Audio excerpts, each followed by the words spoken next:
புகழ்ச்சோழர்.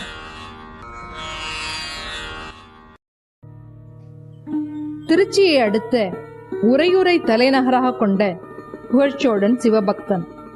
சிவநெறி வழுவாது கோயில்களையெல்லாம் புதுப்பித்து நித்திய பூஜை நடத்தி வருகிறார்.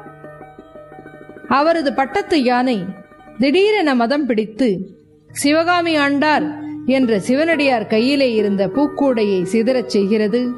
உடனே அவர் சிவனே சிவனே என்று அழைக்க எரிபத்தர் என்ற அடியார் யானையை கொன்றுவிட்டு பாகரையும் வெட்டி வீழ்த்து விடுகிறார்.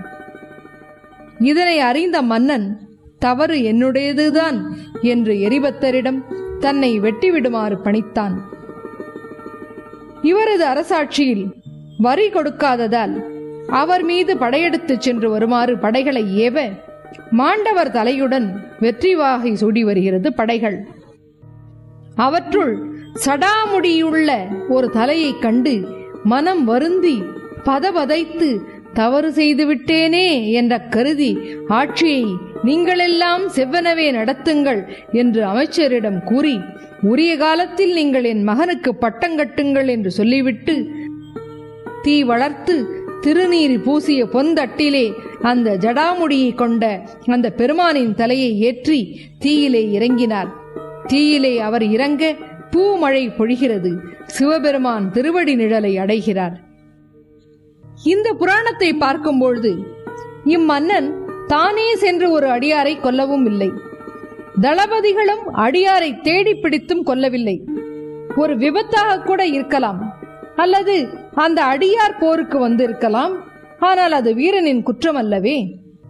ஆனால் புகழ்ச்சோழனார் அதனை ஒரு பெரிய குற்றமாக கொண்டு, அதுவும் தான் செய்யவில்லை, பிறர் செய்ததை யார் செய்தாலும் குற்றம் ஆட்சி செய்யும் மன்னனையே சேரும் என்று எண்ணி தன் பட்டத்து யானையை சேனாதிபதி ஆகியோர் செய்த குற்றத்திற்கு பொறுப்பெடுத்துக் கொண்டு தன் உயிரை கொடுக்க வந்த உயர்ந்த பண்பு அரச நீதிக்கு ஒரு எடுத்துக்காட்டு.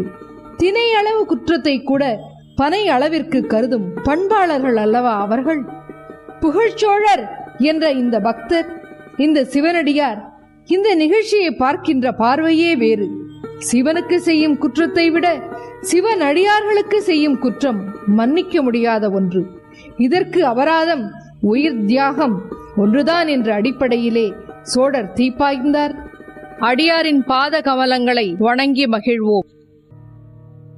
புகழ்ச்சோழ நாயனார் வலமிருந்து இடம். சேனை தலைவர் 4 நிற்க புகழ்ச்சோழன் அமர்ந்திருத்தல், போரிலே வெட்டப்பட்ட பகைவர் தலைகள் குவிந்து கிடத்தல், அத்தலை குவியலுக்குள்ளே சடைமுடியுள்ள தலையொன்றை புகழ்ச்சோழன் நின்று காணுதல், சடை முடியுள்ள அந்த தலையை ஒரு தட்டிலே வைத்துக்கொண்டு தன் முடியின் மேல் வைத்து புகழ்ச்சோழன் தீயினுள் புகும் காட்சி. அந்த நிலையிலே இறைவன் அம்மையப்பராக விடையின் மேலே தோன்றி அருள் புரிதல்.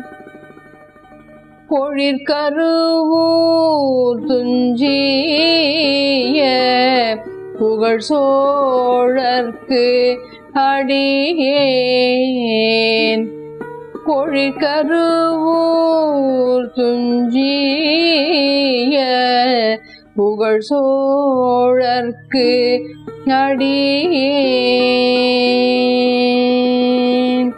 அடியேன்.